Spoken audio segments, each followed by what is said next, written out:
Hello friends, welcome to my YouTube channel. मैं मौजिबा खान और आप देख रहे हैं स्टडी स्पार्क्स। स्टार्ट करते हैं आज की बायोलॉजी की क्लास को, जिसमें हम डिस्कशन करने वाले हैं नर्वस सिस्टम के बारे में, यानी कि तंत्रिका तंत्र के बारे में। तंत्रिका तंत्र होता क्या है और नर्वस सिस्टम क्या होता है, ठीक है। ये हमारी बॉडी के सभी सिस्टम को निर्देशित करता है। यानी कि अगर बात की जाए कि तंत्रिका तंत्र या नर्वस सिस्टम, इसका फंक्शन क्या है या इसका कार्य क्या है, ये भी बोला जा सकता है। तो इसका काम होता है जितने भी सिस्टम है हमारी बॉडी के अंदर, उनको निर्देशित करना और उनको सहयोग प्रदान करना, ठीक है। हमारी बॉडी के सभी सिस्टम को निर्देशित करता है और सहयोग प्रदान करता है। कौन करता है ये काम? तंत्रिका तंत्र करता है, या जिसको इंग्लिश में नर्वस सिस्टम बोला जाता है। अब तंत्रिका तंत्र, नर्वस सिस्टम, न्यूरॉन्स बोलते हैं तंत्रिका, यानी कि ये बना होता है, तो तंत्रिकाओं से ही मिलकर के बना होता है, जिनको न्यूरॉन बोला जाता है। तंत्रिका तंत्र न्यूरॉन्स यानी कि तंत्रिकाओं से मिलकर बना होता है। इस प्रकार से हम ये कह सकते हैं कि इसकी संरचनात्मक और कार्यात्मक इकाई दोनों ही न्यूरॉन है, यानी कि तंत्रिका है। यानी ये बना भी तंत्रिकाओं से है और इसका काम भी तंत्रिकाओं का ही है। अतः तंत्रिकाएं तंत्रिका तंत्र की संरचनात्मक और कार्यात्मक, क्योंकि ये क्या काम कर रहा है, जितने भी सिस्टम हमारी बॉडी में है उनको निर्देशित कर रहा है और उनको सहयोग प्रदान कर रहा है, ठीक है। जीव जगत की सबसे लंबी कोशिका तंत्रिका तंत्र है। यानी अगर सबसे लंबी कोशिका की बात की जाए, जीव जगत की, पूरे जीव जगत की यहाँ पे बात की जा रही है, जितने भी जीव हैं उनमें सबसे लंबी होती है तंत्रिका तंत्र की बात की गई है, जिसको नर्वस सिस्टम बोला जा रहा है। तंत्रिका का जो सर होता है, तंत्रिका का हेड होता है, उसको बोलते हैं कोशिकाएं शरीर, या इंग्लिश में सोमा, SOMA कहा जाता है। और सोमा में से उंगली जैसी संरचनाएं निकलती हुई होती हैं, जिनको वितंत्रिकी कहते हैं, ठीक है, वितंत्रिकी कहते हैं। यहाँ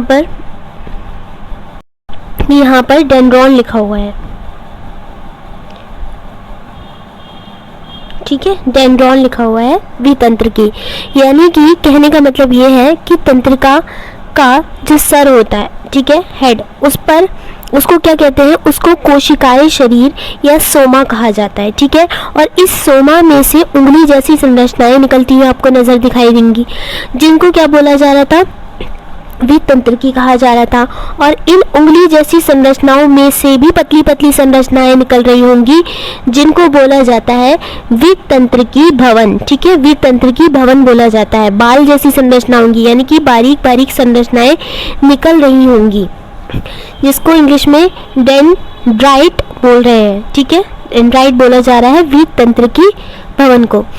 पीछे की संरचना को, बॉडी को, पीछे की संरचना है, यानी तंत्रिका तंत्र की जो पीछे का स्ट्रक्चर है, उस संरचना को, तंत्रिका का क्या बोला जाता है, अक्षतंतु या एक्सन कहा जाता है। अक्षतंतु कहा जाता है जो पीछे की संरचना होती है।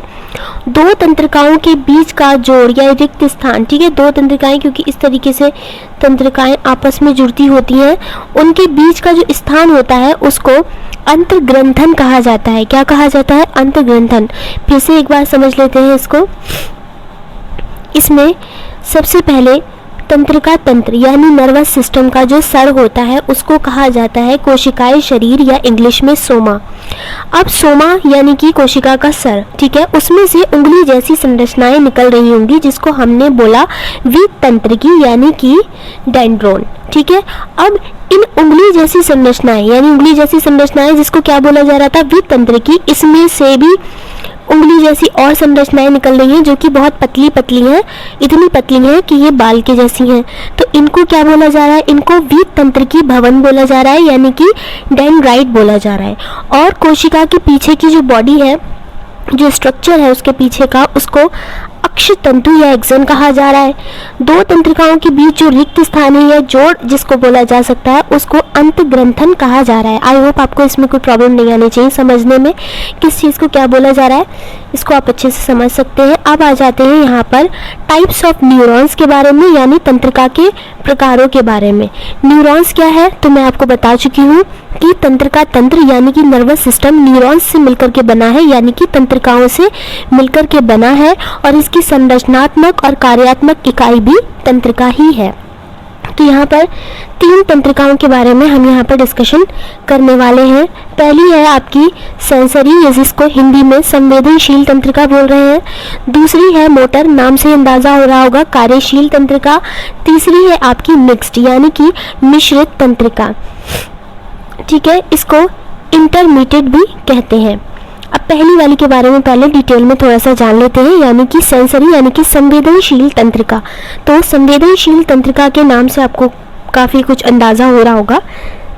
जब बॉडी पर कोई चीज़ टच हो, आप अपनी बॉडी पर अपने हाथ से टच करें, ठीक है, आपको क्या करना है, अपने एक हाथ से दूसरे हाथ पे टच करना है। जब आपने टच किया तो एक सिग्नल होगा जो कि आपको सेंट्रल नर्वस सिस्टम के सेंट्रल नर्वस सिस्टम को क्या बोलते हैं, केंद्रीय तंत्रिका तंत्र तक ले जाएगा। मतलब हमें पता चलेगा कि हमारे हाथ पर कुछ टच हो रहा है, और यही काम जो है सेंट्री न्यूट्रॉन का है, सेंसरी न्यूट्रॉन का है, यानी कि संवेदनशील तंत्रिका का है। कहने का मतलब ये है, जब बॉडी पर कोई चीज़ टच हो या जिस भी बॉडी के ऑर्गन पर या किसी भी अंग पर टच किया जाता है, तो वहाँ से एक सिग्नल, यानी इस बॉडी से ही तो ये पता चलेगा कि यहाँ पर हमें कुछ फील हुआ है, तो वो कहाँ पर ले जाता है, वो ले जाता है सेंट्रल नर्वस सिस्टम, या जिसको हिंदी में केंद्रीय तंत्रिका तक ले जाता है। और ये काम कौन करता है, ये सब करवाती है संवेदनशील तंत्रिका।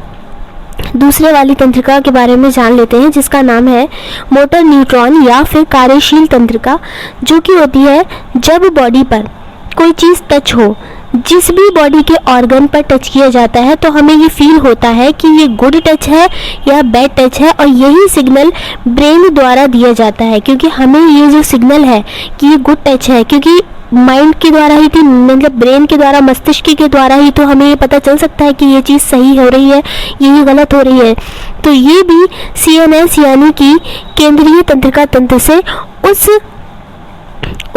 उस अंग तक ले जाता है, ठीक है, जिस अंग पर टच किया गया है, कि वो बैड टच है या फिर वो गुड टच है। जब बॉडी पर कोई चीज़ टच हो, ठीक है, मान लो कोई चीज़ टच हो, जिस भी बॉडी के ऑर्गन पर टच किया जाता है, तो हमें ये फील होता है कि ये गुड टच है या बैड टच है। अब आप अपने हाथ से कुछ कर रहे हैं, सहला रहे हैं मान लिया, लेकिन हम अपने ही हाथ से मान लिया पेन लगा रहे हैं, अपने पेन चुभा रहे हैं पेन की चुन्नी पे, तो उससे आपको तकलीफ होगी, तो उससे आपको पता चलेगा कि नहीं ये तो ठीक नहीं है, आप एकदम से हाथ हटा देंगे। Good touch and bad touch, यही सिग्नल जो होता है ना, ये ब्रेन द्वारा दिया जाता है। ये कौन देता है, ये ब्रेन देता है। और कहाँ तक देता है, तो ये सेंट्रल नर्वस सिस्टम यानी कि केंद्रीय तंत्रिका तंत्र को पहुँचाता है ब्रेन द्वारा। और जबकि इस वाले में क्या कर रहा था, वो अंग पहुंचा रहा था, वो इस सिग्नल को सेंट्रल नर्वस सिस्टम को केंद्रीय तंत्रिका तंत्र तक ले जाने का काम कौन कर रहा था, सेंसरी न्यूट्रॉन कर रहा था। और यहाँ पर ये काम कौन कर रहा है, मोटर न्यूरॉन यानी कि कार्यशील तंत्रिका। अब लास्ट वाली मिक्स्ड वाली के बारे में बात कर लेते हैं, जिसको मिश्रित न्यूरॉन भी कहा जाता है। ये दोनों काम करने वाला न्यूरॉन है, मिश्रित तंत्रिका तंत्र का है, यानी कि जो पहली वाली जो सेंसरी न्यूरॉन काम कर रहा है और जो मोटर न्यूरॉन काम कर रहा है, वो दोनों काम कौन कर रहा है, इंटरमीडिएट या मिक्स्ड न्यूरॉन, ये दोनों काम कर रहे हैं मिश्रित तंत्र का। यानी कि माइंड के द्वारा भी इसको सिग्नल मिल रहा है और बॉडी पार्ट्स के द्वारा भी इसको सिग्नल मिल रहा है। अब बात कर लेते हैं यहाँ पर तंत्रिका तंत्र के बारे में। अभी हमने जो पढ़ा वो न्यूरॉन्स के टाइप्स थे, यानी कि तंत्रिका के प्रकार थे। अब तंत्रिका तंत्र के बारे में बात कर लेते हैं। पहला आ जाता है यहाँ पर सेंट्रल नर्वस सिस्टम, जिसके बारे में अभी ऊपर भी नाम आ रहा था, यानी कि केंद्रीय तंत्रिका तंत्र। तो ये क्या होता है, ये ब्रेन, मस्तिष्क व स्पाइनल कॉर्ड बोलते हैं मेरुरज्जु को, और इससे बना होता है। यानी कि जो सेंट्रल नर्वस सिस्टम है, केंद्रीय तंत्रिका तंत्र है, वो ब्रेन से व स्पाइनल कॉर्ड से बना होता है, मेरुरज्जु से बना होता है। स्पाइनल कॉर्ड माइलॉन, ठीक है, स्पाइनल कॉर्ड को बोलते हैं माइलॉन, इसका दूसरा नाम है हिंदी में मेरुरज्जु कहा जाता है। और ये 43 to 45 सेंटीमीटर लंबी होती है, यानी कि 43 से 45 सेंटीमीटर तक लंबी होती है। वह कशेरुकी से ढकी हुई होती है। कशेरुकी क्या होती है, यही होती है हमारी रीढ़ की हड्डी, बैकबोन, ठीक है, इससे कवर्ड होती है। कौन कवर्ड होता है इससे, मेरुरज्जु इससे कवर्ड होती है, यानी कि स्पाइनल कॉर्ड होती है, यानी कि माइलॉन भी इसको बोला जाता है। अब यहाँ पर इसका काम क्या होता है, किसका काम, तंत्रिका तंत्र के बारे में पढ़ना है, नर्वस सिस्टम के बारे में। रिफ्लेक्स एक्शन कंट्रोल यानी प्रतिवर्ती क्रियाओं को निर्देशित करना, यानी कि रिफ्लेक्स एक्शन जो होते हैं ना उनको कंट्रोल करना। अब आपके माइंड में फौरन से ये आएगा कि ये रिफ्लेक्स एक्शन या प्रतिवर्ती क्रियाएं होती क्या हैं। वे सारी क्रियाएं जिनमें ब्रेन इन्वॉल्व ना हो उसे प्रतिवर्ती क्रियाएं कहते हैं, जैसे कि गर्म तवे पर हाथ लगाने पर तुरंत उठा लेना, तुरंत एक्शन। मतलब इसमें प्रतिवर्ती जो क्रियाएं हैं, रिफ्लेक्स एक्शन जो होते हैं, उनमें तुरंत ही एक्शन लिया जाता है। जैसे कि अब मान लिया, एक एग्जांपल आपको देती हूँ। आप किचन में गए, वहाँ पर कोई बर्तन रखा हुआ है जिसमें गर्म पानी है। आपको ये बात पता है, आपको ये बात पता नहीं है कि उसमें गर्म पानी है। आपने उसको एकदम से पकड़ लिया। अब आप एकदम से पकड़ेंगे, एकदम से उसको हटा लेंगे, तो वो एकदम से यानी कि तुरंत उसमें एक्शन ले लिया गया। तो ये आपका रिफ्लेक्स एक्शन के अंतर्गत आएगा। इसमें माइंड आपका इन्वॉल्व नहीं था, माइंड आपका बिल्कुल भी इन्वॉल्व नहीं था। अगर आपका माइंड इन्वॉल्व होता तो आप पहले सोचते, माइंड बहुत ज़्यादा इन्वेस्टिगेशन करता कि अरे ये गर्म है, किस चीज़ से गर्म है, कैसा बर्तन है, इस तरीके से। या फिर एक और एग्जाम्पल देख करके भी आप समझ सकते हैं, जो कि इसमें भी लिखा हुआ है कि गर्म तवे पर हाथ लगने पर तुरंत उठा लेना, यानी कि तुरंत से एक्शन ले लेना। तो वो रिफ्लेक्स एक्शन या प्रतिवर्ती क्रियाओं के अंतर्गत आता है। और इनको निर्देशित करना या इनको कंट्रोल करने का काम कौन करता है? नर्वस सिस्टम करता है, यानी कि तंत्रिका तंत्र करता है। ब्रेन यानी कि मस्तिष्क के बारे में बात कर लेते हैं। तो ब्रेन के 3 पार्ट्स हैं, ठीक है। पहला है अग्र मस्तिष्क, दूसरा है मध्य मस्तिष्क और तीसरा है पार्श्व मस्तिष्क, ठीक है। यानी कि fore brain, mid brain and hind brain. पहले के बारे में बात करती है तो अग्र मस्तिष्क जो है ना उसके भी अपने 3 पार्ट हैं। बीच वाले के यानी मध्य मस्तिष्क का कोई पार्ट नहीं होता। लास्ट वाला जो पार्ट है यानी कि पार्श्व, पीछे वाला जो हिस्सा पार्श्व मस्तिष्क है, उसके भी 3 पार्ट होते हैं। सबसे पहले यहाँ पर अग्र मस्तिष्क के 3 पार्ट्स होते हैं, उनके नाम यहाँ पे लिखे हैं। थैलेमस है, हाइपोथैलेमस है और सेरेब्रम है। इसका नाम पहले भी आ चुका है वीडियो में, ठीक है। और यहाँ पर इसका कोई भाग नहीं होता, इसका कोई पार्ट नहीं होता। मध्य मस्तिष्क का, पार्श्व मस्तिष्क का 3 भाग होते हैं। सेरेबलम होता है, पोन्स विरोली होता है और साथ में मेड्यूला ओब्लांगेटा, ठीक है। इसका नाम थोड़ा सा डिफिकल्ट है, ओब्लांगेटा, ठीक है। आपको समझ में आ जाएगा। ब्रेन का सबसे महत्वपूर्ण पार्ट मेड्यूला ही होता है, ये जो मेड्यूला पार्ट होता है, और ये कि हमारे पार्श्व मस्तिष्क में होता है, यानी पीछे वाली साइड में होता है। ये ब्रेन का सबसे इम्पोर्टेंट ज़्यादा पार्ट रहता है। और ये था आज का लास्ट टॉपिक। आई होप आपको नर्वस सिस्टम समझने में, ब्रेन के बारे में समझने में कोई प्रॉब्लम नहीं आई होगी। वीडियो अच्छी लगी हो तो कमेंट सेक्शन में आकर के एक कमेंट ज़रूर कीजिएगा। चैनल पर नए हैं तो चैनल को सब्सक्राइब कीजिए, लाइक कीजिए, शेयर कीजिए, साथ ही बेल आइकन को प्रेस करना बिल्कुल भी ना भूलिएगा, क्योंकि आने वाला कोई भी नया नोटिफिकेशन आप लोगों तक पहुँच जाएगा। फिजिक्स एंड केमिस्ट्री की क्लासेस भी करते रहें, रिवीजन करते रहें। मिलते हैं इंशाल्लाह नेक्स्ट वीडियो में, तब तक के लिए गुड बाय।